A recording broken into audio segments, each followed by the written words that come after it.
In Zen, truth means seeing reality as it is, without any projections. Sky is blue, grass is green, water is wet.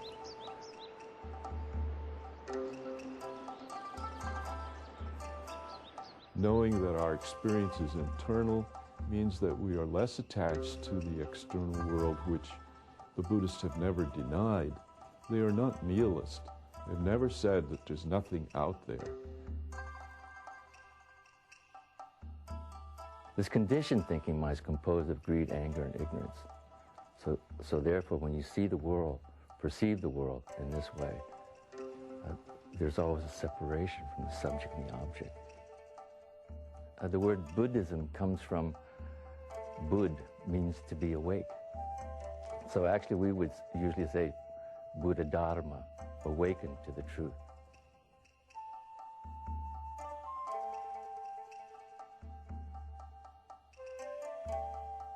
Buddha's teaching is so simple. His whole teaching we can just put in 2 lines. What he said, first of all, when he was dying and in his deathbed, he told his closest disciple Ananda, be mindful. And when he started teaching, abstain from evil, do good, purify your mind. Buddhism, historically the religion of millions of Asians, is a name derived from the Buddha, a spiritual leader in ancient India. The term Buddha means a fully enlightened person, and Buddhism has become the religion and/or a life philosophy of millions who are guided by this ancient tradition in seeking spiritual enlightenment. A child named Siddhartha was born in northeast India about 560 BCE. His father, Suddhodana, was head of the Gautama family and chieftain of the Shakya warrior caste clan in the foothills of modern Nepal. The son would later be called Gautama Buddha, then Shakyamuni Buddha, the sage of the Shakya clan. Thus the birth of Siddharta Gautama, like that of Jesus and Muhammad, has been the subject of much elaboration, even including an account of a supernatural conception. One night, Siddhartha's mother dreamed that when a white elephant's trunk touched her side, she became pregnant. The unborn Buddha, then existing 4 cosmic levels above the human plane of existence, in the heaven of the satisfied gods, had been waiting for a pure and worthy mother to appear on earth. Siddhartha grew up in splendid palaces, waited upon by bevies of pretty young women. When he reached the proper age, Siddhartha was married to a beautiful cousin, and the good life continued until his 29th year. Then a radical change occurred. Siddhartha saw that sickness and death await us all. His elation about life vanished. In particular, his upbringing taught him to believe in continuing rebirth throughout endless ages to come.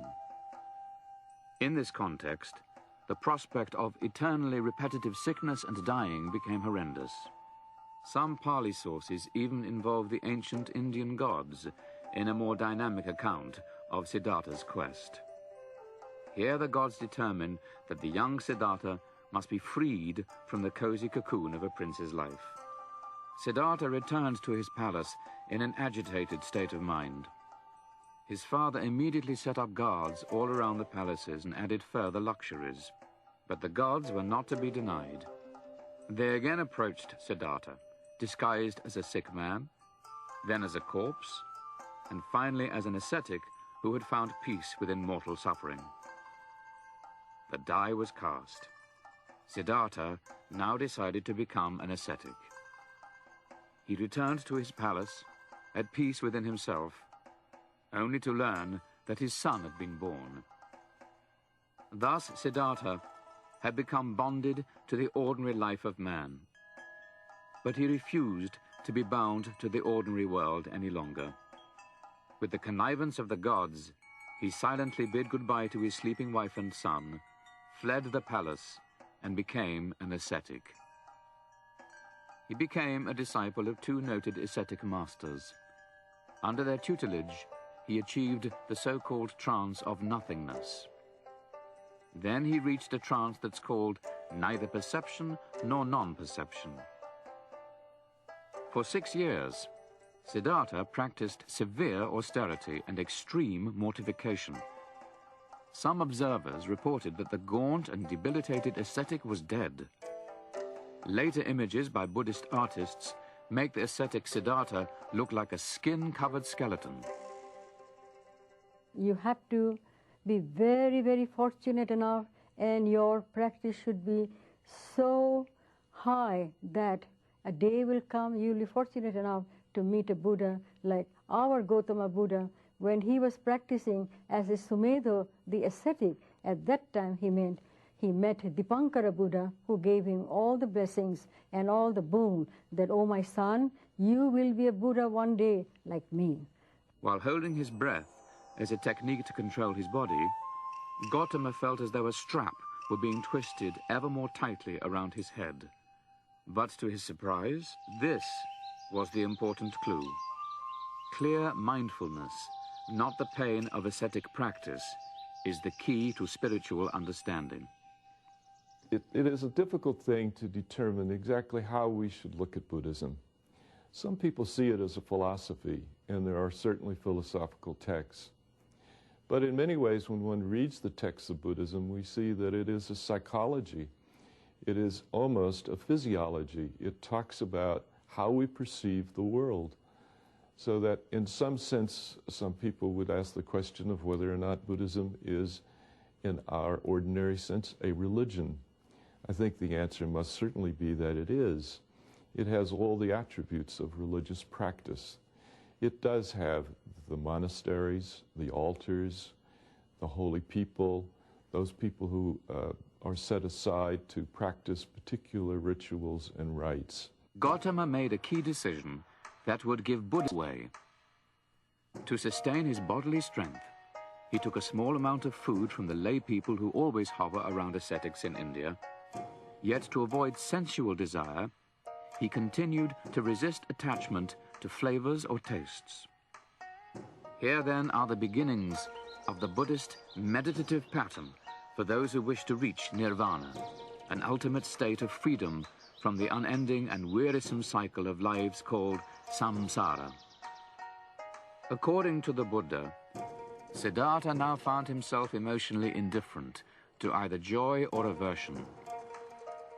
This is the key mood of Buddhist enlightenment, to gain detached mastery over both negative and positive emotions. The Buddhist way is to master both hate and love, fear and confidence, desire and aversion, the opposing emotions that keep the individual bound to the perpetual wheel of rebirth.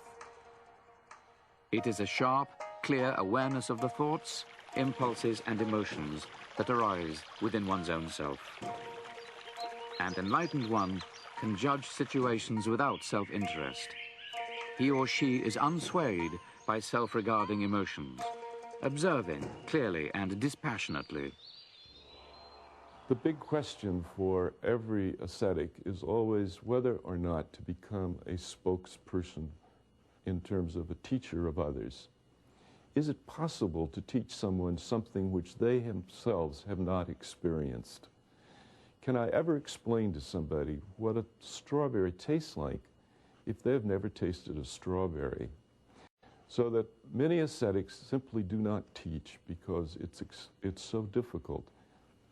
The fact that Shakyamuni decided to become a public teacher and to, in the best of his ability and with the use of words, to describe the experience of his enlightenment was a major event in the development of this religion.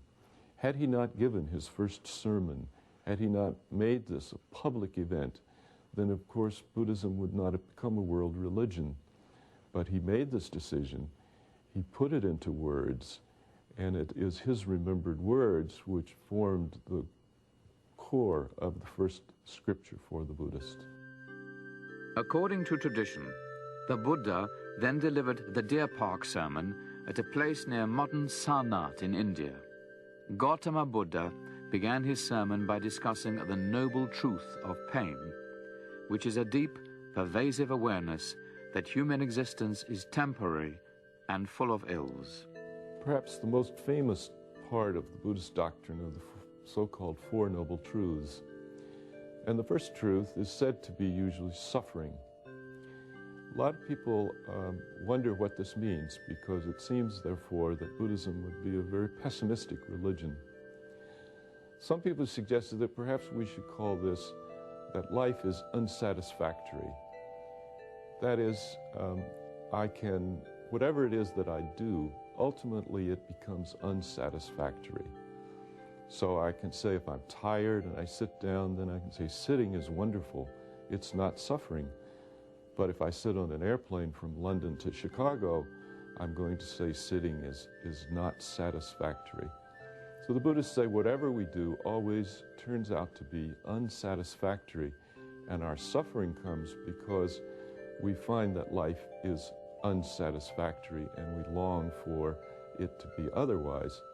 So the Buddhists say that what we have to deal with is the fact that this is so, and how do we get out of it? How can we determine that if it's like this, what's the escape? For the Buddhist, it's the idea that we have to have insight. We have to know what is really the case. And so the Buddhists say that the experiences which we have to understand those experiences are in our mind, and that's where we live our lives. So if I look at my finger, I can say my finger hurts. And the Buddhist said, no, the finger is not hurting. The pain is something which is recorded and experienced only in the mind. I could cut off my finger, and that finger would never again feel pain. Here we must realize that all aspects of life are impermanent. We must see that what we call the self is essentially unreal, and that the nature of life as we ordinarily live it is restless and dissatisfying.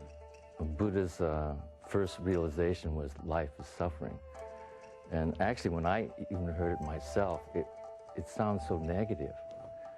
But the fact that it's just a fact, it's not negation of life, but it's for us to realize what life is all about. Because when we come out of the womb, we start crying. It's the pain of being born. And that is we could say the dharma of being born, the law of being born. So it's not like it's a negative view, but it's a very close observation of how we're coming into life and how to prepare for this very life. So therefore we can be free from the suffering or know how to be with it. The four remaining elements of the Noble Eightfold Path may be lumped together in the category of meditation. Though meditation is the final release from the cycle of life and death, Buddhist morality is not left behind when one meditates. During the emergence of Buddhism, the most important of the Indian caste groups was the Brahman. The Buddha proclaimed a way of salvation that had two quarrels with the Brahmanical religion. First, Buddhist salvation does not require the elaborate rituals that were a part of Brahmanism. Rituals deal only with outward, physical matters, not the inwardness of the human spirit. Buddhists believe that rituals cannot deal with the real causes of human suffering, nor can they lead to salvation. Buddhists had a second quarrel about the sacrifices that the Brahmins offered to the gods.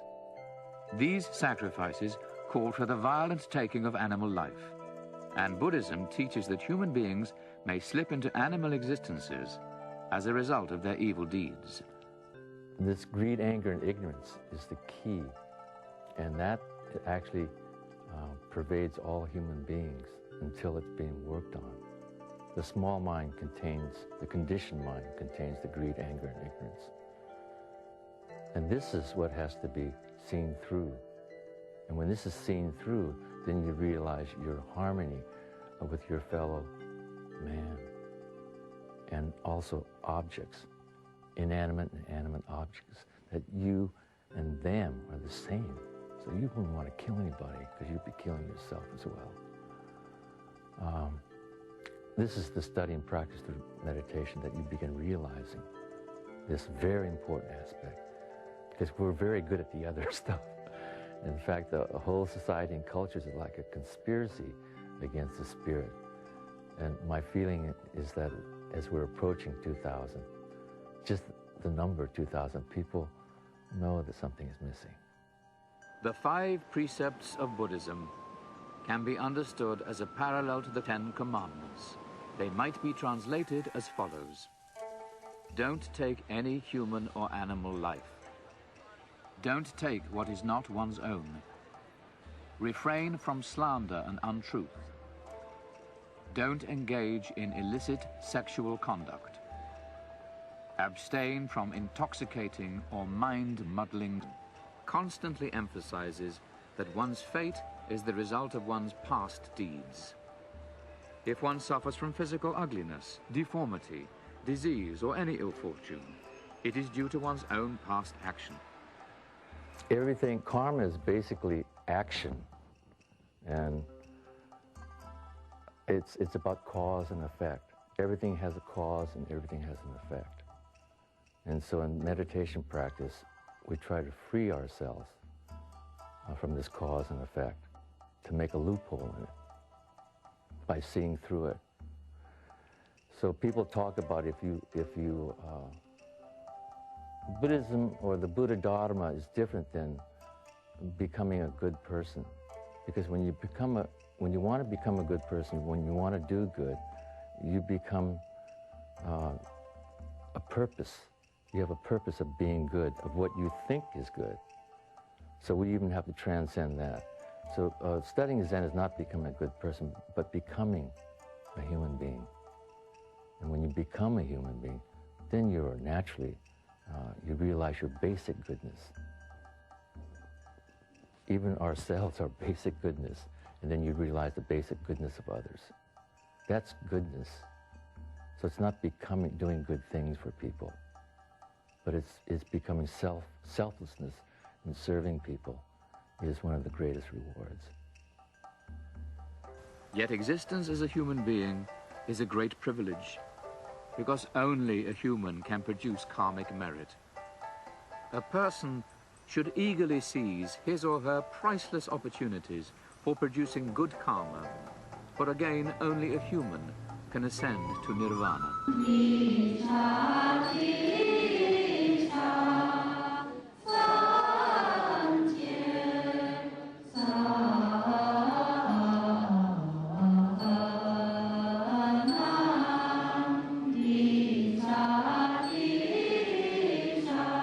At least in popular Buddhist thinking, much more than love or hate is carried on from life to life.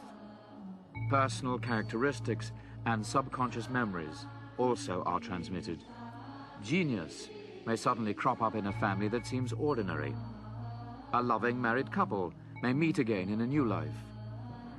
A child closely resembling a deceased ancestor must be that ancestor, now reborn in this new form. And so on and on.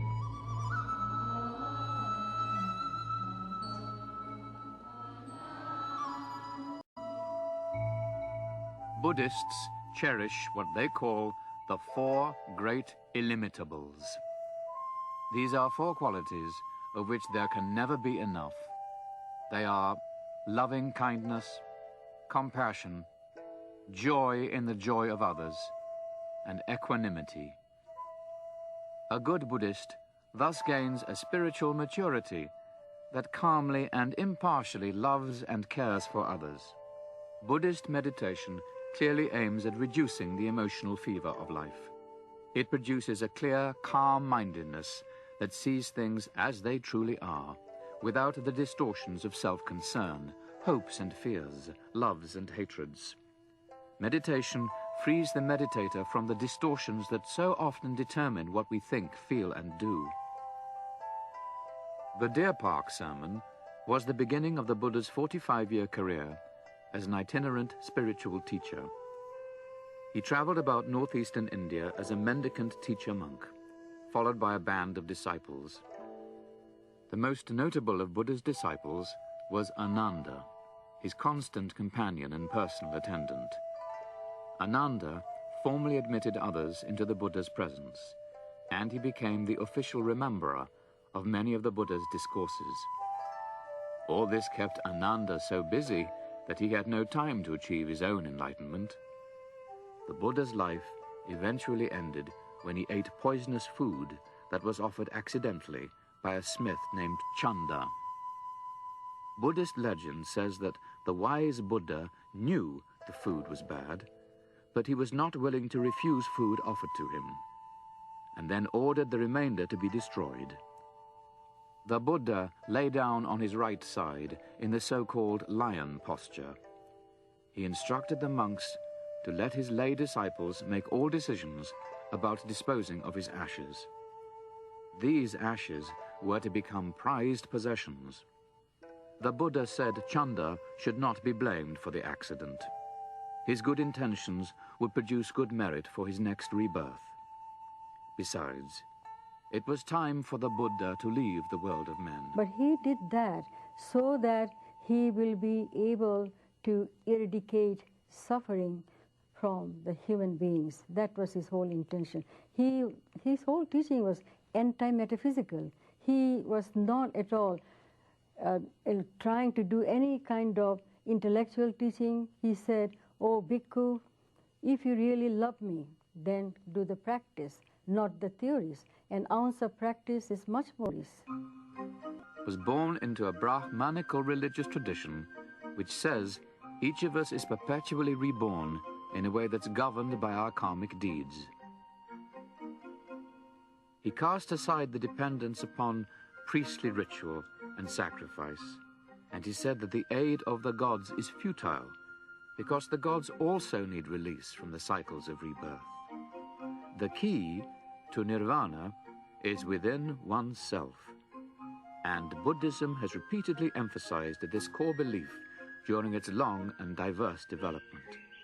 During the last centuries BCE, a new sectarian name had first appeared in India. In centuries to come, this name would designate a major new type of Buddhist doctrine and practice. Mahayana, meaning the great or universal means of salvation, would be the name of the Buddhism adopted in China, Korea, and Japan.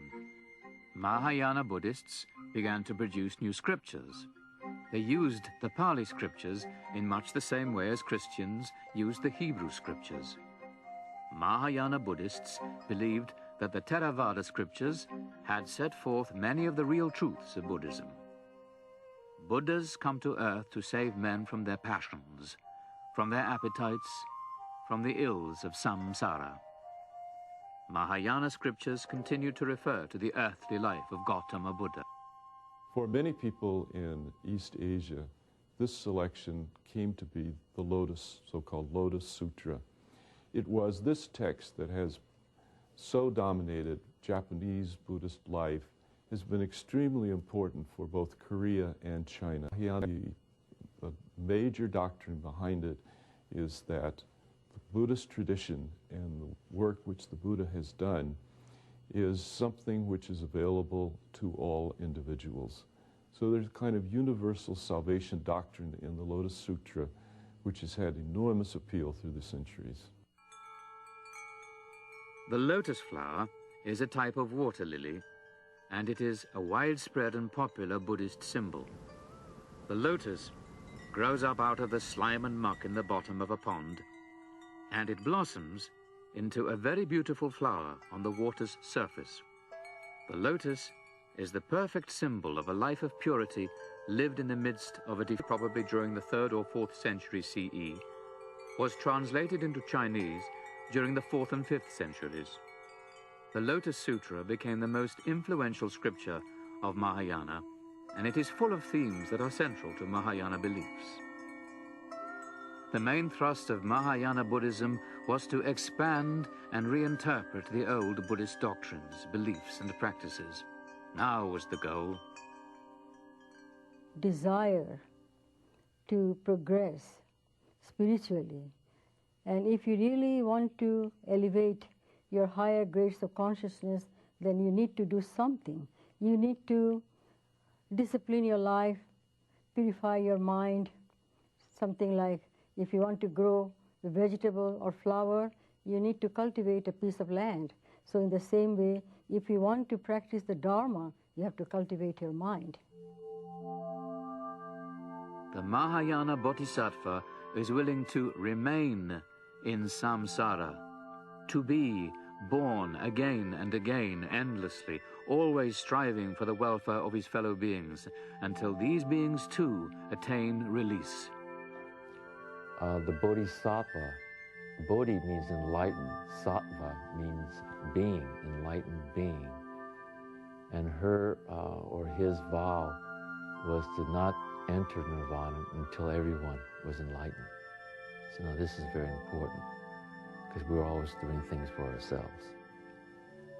But she's waiting for everyone, the whole humanity, to be enlightened before she enters nirvana. So in the front part, you look at her face and she's pretty calm. And then the three faces above her face are pretty calm. But as you go clockwise around, the faces become more and more filled with anger, frustration, anxiety, horror, until you come to the last three. And that's devastation, despair, and hopelessness. And this is the part where most young people, or even just people, but I'm thinking of the young people, that's where they kill themselves or commit suicide. But what the Bodhisattva wears this as a crown, because this is part of life. And because we have a mind and a body, we're going to encounter this, whether you're a Buddhist or not. So she wears it as her crown, as her path.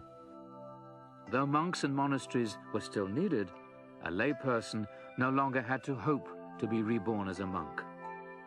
Anyone could follow the Bodhisattva path of benevolence, and the highest of all lives became the life of self-giving in the ordinary world. Within Buddhism, a person's karma represents the power of his or her voluntary deed. Evildoer is reborn into unpleasant or painful destinies, and the doer of good. Karma is nothing but volition. So karma is something that all the different actions that we perform through our speech, our deed, and our mind, and those actions, they accumulate different kinds of forces. Some are good, some are bad, some are superior, some are neutral. Good deeds and meditational attainments receive equally fabulous rewards in the higher realms of enjoyment.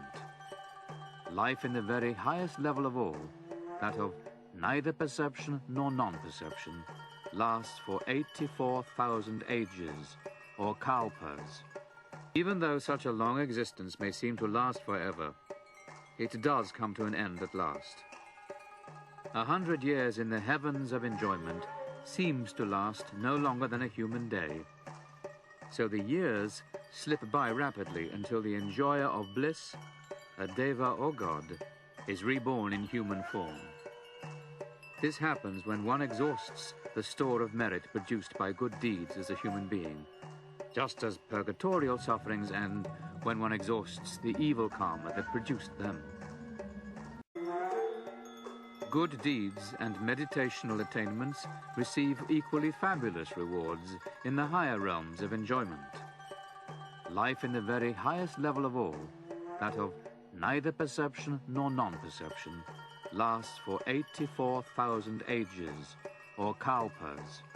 Even though such a long existence may seem to last forever, it does come to an end at last. 100 years in the heavens of enjoyment seems to last no longer than a human day. So the years slip by rapidly until the enjoyer of bliss, a deva or god, is reborn in human form. This happens when one exhausts the store of merit produced by good deeds as a human being, just as purgatorial sufferings end when one exhausts the evil karma that produced them. Buddhists believe that all world systems like the one we've been discussing sooner or later must come to an end. This is caused in part by the declining level of moral and religious life among its inhabitants. Theravada Buddhists understand this lower level of living to be inevitable, as are its consequences. Every so many eons, the Earth universe is destroyed by fire, water, and then wind.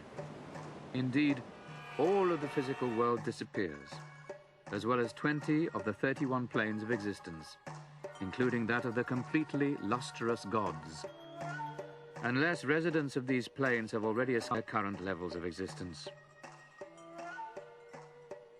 Eons later, its particles may form a new universe. Like the Hindus, Buddhists do not recognize any absolute beginning to the appearance of these world systems. This series of cycles is considered to have always existed, just as it always will exist. So for the Mahayana school in Buddhism, the Bodhisattva ideal or the Bodhisattva vow is one of the most important things. So it's not just doing good or saving people, but it's her life and it's her way to be shared with everybody.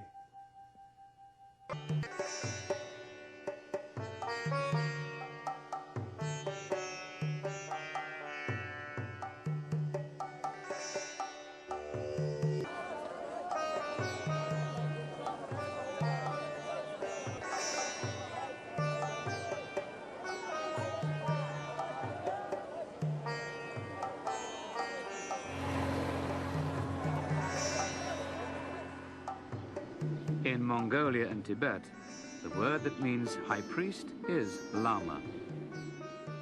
A new Dalai Lama is chosen by a slow and deliberate process. A few years after a Dalai Lama's death, a search committee of respected elder monks is chosen. These monks gather certain articles, including some used by the just deceased Dalai Lama. Then they tour the countryside to search for young boys who were born after the last Dalai Lama died. The true successor, the reborn Dalai Lama, is the one who unerringly picks out the genuine articles belonging to the deceased Dalai Lama. He is then taken to the great central monastery at Lhasa, where he is trained for his new role as the Buddhist God King. To create a new Zen mandala, a tantric disciple puts himself under the guidance of his spiritual master. Then he slowly and painstakingly creates or goes over the mandala pattern. This is done step by step, using one's total attention. This might be called the Tibetan Buddhist style of psychoanalysis.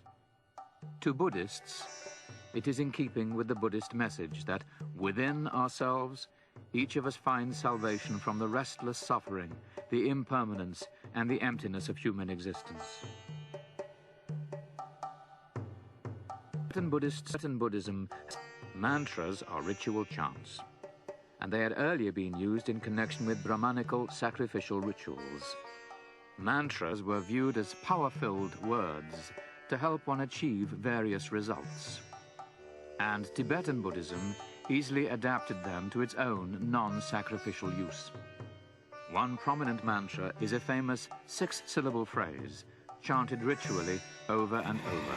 Om are to be made a part of one last dying. Here, as with the mandala, a dying person confronts various shapes, such as demons, gods, and bodhisattvas. These are understood to be that person's own internal good-bad traits in graphic form. In Tibetan Buddhism, death is considered to be a gradual transition to a new life, lasting perhaps as long as 7 days.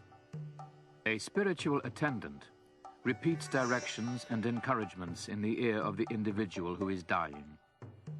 Thus, Tibetan Buddhism ensures a safe passage to a new and good existence.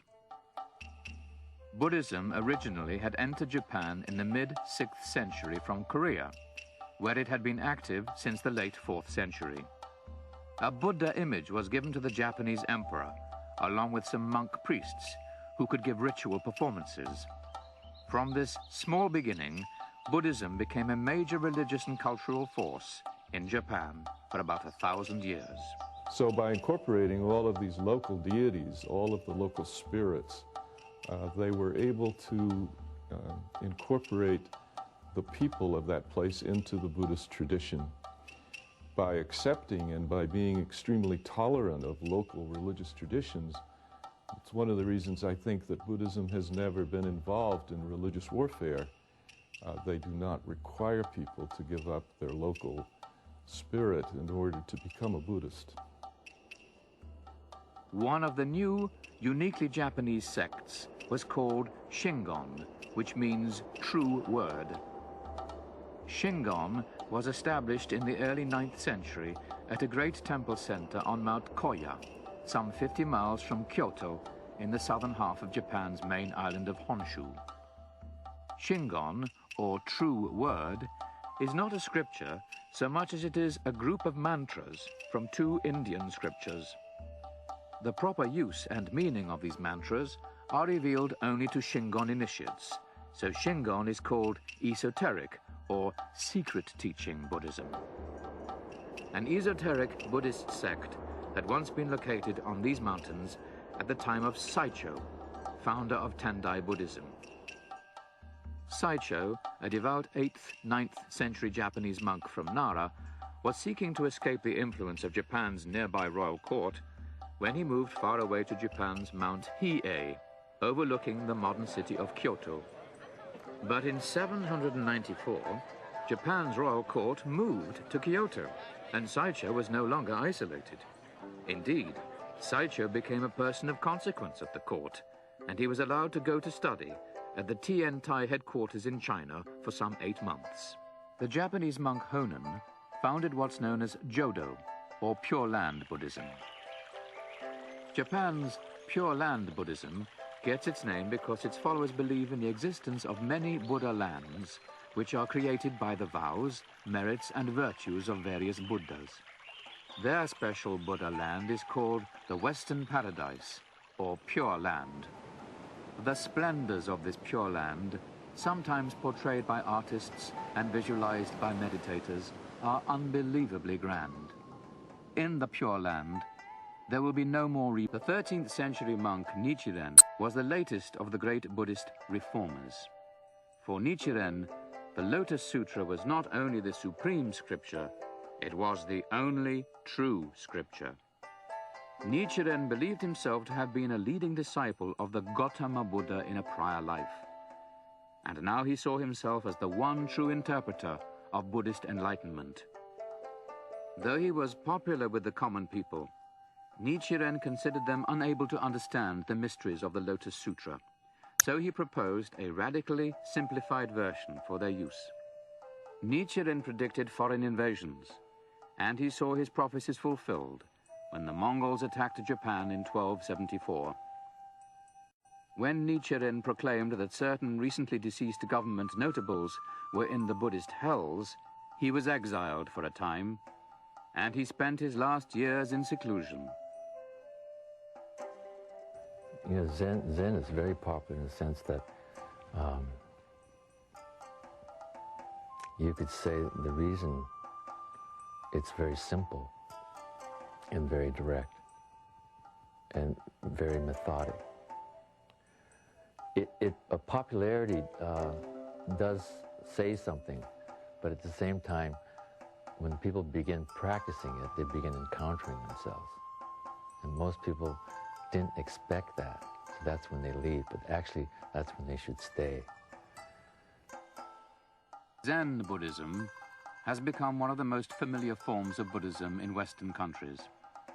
The 12th century monk Eisai has been called the founder of Zen Buddhism in Japan. But this is only partly true. While studying in China, he met some Chan teachers, and upon returning to Japan, he sought to introduce more of the Chan teachings about meditation into Tendai Buddhism. But he was ejected from the Tendai sect for his pains. He went to Kamakura, where the new military-class regents were controlling Japan, and there he found favor. So Zen became prominent as the religion of the samurai, and it seemed to suit them.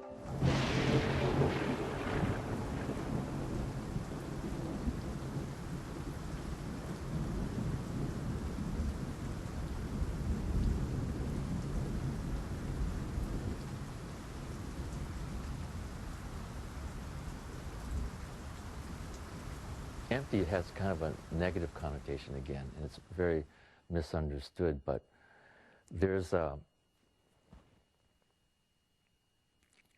traditional way of looking at emptiness, okay? There's three parts to it, and one is theoretical. We call it theoretical Zen, and that's when form is emptiness, and emptiness is form. And that's just the thinking mind, that things become one. And the second part is Tathagata Zen.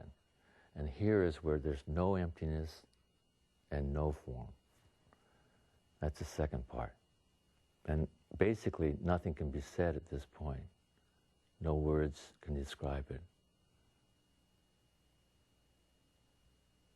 Just quiet. And the third part is form, emptiness is emptiness. So these three things are very important. And you will go through that kind of spectrum in studying Zen. And the third part is the highest value in the sense that the sky is blue, grass is green. We come back to seeing reality just as it is. And the first couple of parts is negating reality, because we've already conditioned ourselves to be separated from reality. And this is how emptiness plays a major part in Zazen or meditation practice. The philosophical emphasis of Japan's Zen Buddhism was based on Nagarjuna's doctrine of emptiness, the idea that words and doctrines are not ultimate truth. But overall, the central objective of Zen Buddhism is to attain the Buddha mind. The immediate goal of Zen is seeing into one's true nature as a human being, to see that it is Buddha nature. Here one attains enlightenment by realizing the ultimate reality of our daily existence, when it is rightly perceived. Buddhist meditation clearly aims at reducing the emotional fever of life. It produces a clear, calm-mindedness that sees things as they truly are, without the distortions of self-concern, hopes and fears, loves and hatreds. Meditation frees the meditator from the distortions that so often determine what we think, feel, and do. Here the world and the self, the very essence of reality and existence, cannot be confined to intellectualized statements about it.